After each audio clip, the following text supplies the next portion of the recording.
मध्य प्रदेश में लोकसभा चुनाव की समीक्षा प्रदेश अध्यक्ष जीतू पटवारी व प्रभारी भंवर जितेंद्र सिंह ने बुलाई बैठक। लोकसभा चुनाव के दौरान कांग्रेस के सामने आई चुनौतियों का पार्टी नेताओं से ले रहे हैं फीडबैक। बैठक में शामिल हुए कांग्रेस के वरिष्ठ नेता सहित सभी लोकसभा प्रत्याशी। बैठक में पूर्व मुख्यमंत्री कमलनाथ, पूर्व मंत्री सज्जन सिंह वर्मा, कांतिलाल भूरिया, ओमकार सिंह मरकाम समेत संभाग प्रभारी मौजूद। भिंड से कांग्रेस प्रत्याशी फूल सिंह बरिया का बयान। लोकसभा चुनाव में बूथ कैप्चरिंग का लगाया आरोप। कहा, भिंड में भी मतदान के दौरान बूथ कैप्चरिंग की घटना हुई थी। सरकार के इशारे पर पुलिस ने डाले वोट। फर्रुखाबाद से बड़ी घटना हुई थी भिंड में। क्योंकि भारतीय जनता पार्टी बेईमानी करके चुनाव जीतना चाहती है। उन्होंने ईवीएम में भी बहुत बड़ी गड़बड़ी की, उसके बाद भी कांग्रेस जीतेगी। और आज सभी उम्मीदवार आ रहे हैं, उनसे बात करेंगे, एक दूसरे से मिलेंगे और क्या क्या कठिनाई आई थी, किस तरह से व्यवस्था थी सरकार की, चुनाव आयोग की, ये सब इसके ऊपर चर्चा करेंगे। हमारे मतदाता भाई कहते हैं कि साहब हमने वोट दिया कांग्रेस में, कैसे बीजेपी में आ गया। तो वो मतदाता ही शंका कर रहे हैं कि कांग्रेस में बटन दबाने के बाद बीजेपी का फूल क्यों निकलता।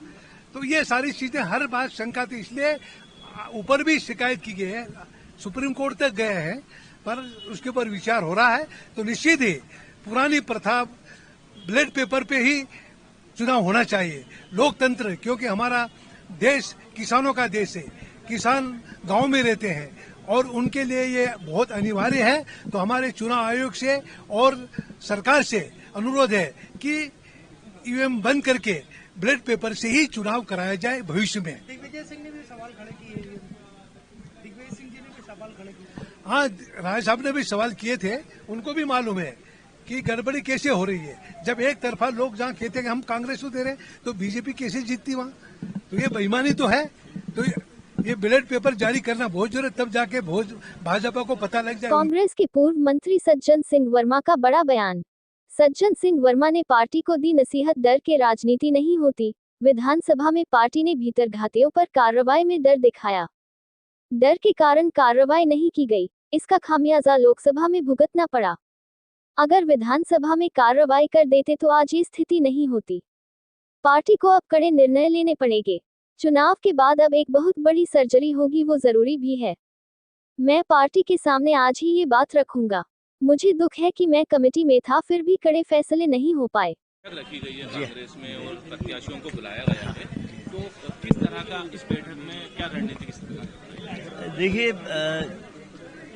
हमारे मध्य प्रदेश में लोकसभा के चुनाव संपूर्ण हो चुके हैं और हमारे राष्ट्रीय महामंत्री जो मध्य प्रदेश के इंचार्ज हैं भंवर जितेंद्र सिंह, वो सारे वरिष्ठ नेताओं से इस बात का फीडबैक भी लेंगे और प्रत्याशियों से मिलेंगे भी कि उनकी क्या पीड़ा रही है और क्या उनका दर्द है।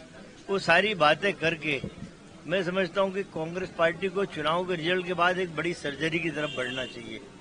रिजल्ट परिणाम देख के जहां हम कमजोर हैं वहां हमको बदलाव करना चाहिए, इस तरफ कदम बढ़ाना पड़ेंगे। देखिए, बात ये है कि मुझे जो बातें निकल के आई मेरे सामने कि विधानसभा चुनाव के समय जिन लोगों ने पार्टी को सैबोटेज किया था उन पे कोई कार्रवाई नहीं हुई। फिर इस तरह के एलिमेंट ने इन चुनाव में भी वो किया है सैबोटेज। तो ऐसा लग रहा है कि ऐसे लोग पे कोई कार्रवाई पार्टी करती नहीं है। तो ये उनके मन की पीड़ा भी रहेगी। जो मेरे कई प्रत्याशियों से मेरी बात हुई कि साहब पिछले भी कहा, वही भीतरघात भी कह लो, सैबोटेज कह लो, जो चाहो वो कह लो। तो ये मन की पीड़ा तो है। और क्या उन्होंने इस चुनाव में भोगा है, भाई मीठा मीठा तो नहीं मिला, कड़वा ज्यादा मिला है प्रत्याशियों को। तो वो अपनी बात अपने हाईकमान तक पहुंचाएंगे कि आगे के चुनाव में ये जो लकूना रहता है इस तरह का वो ना रहे।